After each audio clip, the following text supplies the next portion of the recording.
Hello, let's solve a cave puzzle. This one's called Square. It's by Grant Fikes. I sourced this from GM Puzzles. There's a link in the description. We're going to be shading some cells, and the shaded cells have to be orthogonally connected to the edges of the grid. Orthogonal just means sharing an edge as we move along. So this one here is not connected at the edge right now because you can't just go through a diagonal. You have to go through a cell edge. And so this would connect it, this would connect it to the edge, but this does not. So we're going to be shading some cells such that those are the cave walls that connect to the end of the grid. And in addition to that, the numbers in the grid are never wall. They're always going to be green. If we make wall black, they're always going to be green. And the number represents the number of cave cells it sees. It sees in just the orthogonal directions in its row and its column.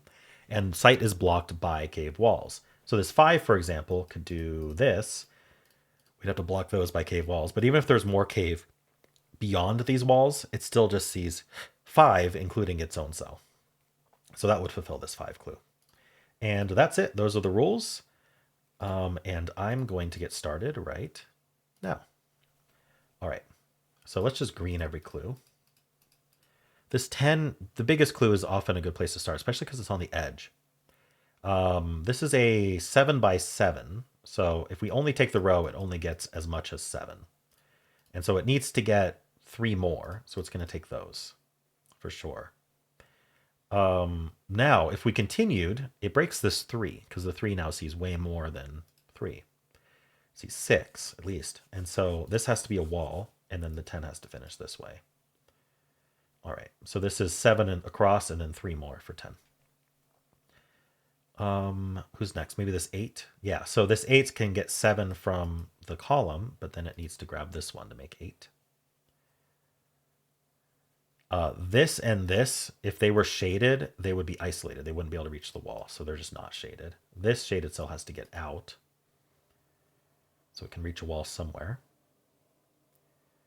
This 8, 2, 3, 4, 5, 6. He's 7 right now. It needs 1 more, either this one or this one. This 5. Oh, if this 5 grew here, then it would only see 6. It would see 6, which is too many. So that's shaded. It has to get out in order to see the edge. So now what's the 5 doing? The 5 has to grab this one because it would only get 4 if it didn't. This would only be up to 4. So taking at least that one. That means this has to get out again. The 7 could just take the whole column, or it could take 2 to the right. But even if it took 2 to the right and 2 up, that's still only 5. So it needs at least 2 more down. Okay, now this 8 is blocked by this one. And so the one it takes is this one. And then this is shaded. This 3 is done. So these 2 are shaded.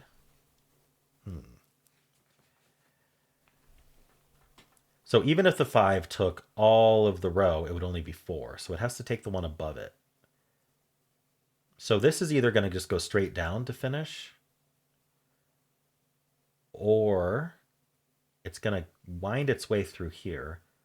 But that breaks the 7. The 7 can't just finish with these 5. It needs to take this one or this one, which is going to block this whole blob from being able to get up to here. This 5 blocked the blob from being able to get through here because it took this cell. So it has to take this one. And now the 5 can take 2 more here, but even if it did, it still has to grow up 1. And we can't connect these together because now both 5s are seeing 7. So it takes these 2 and it's done, and that's shaded. The 3 is done, so these are shaded. This has to touch the wall, oh, and we're done. And then the 7 finished this way.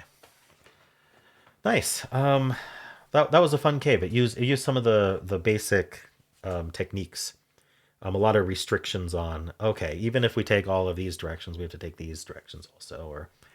Or, hey, if we went this way, it would be too many, so we better shade it. So yeah, very cool puzzle. How'd you do?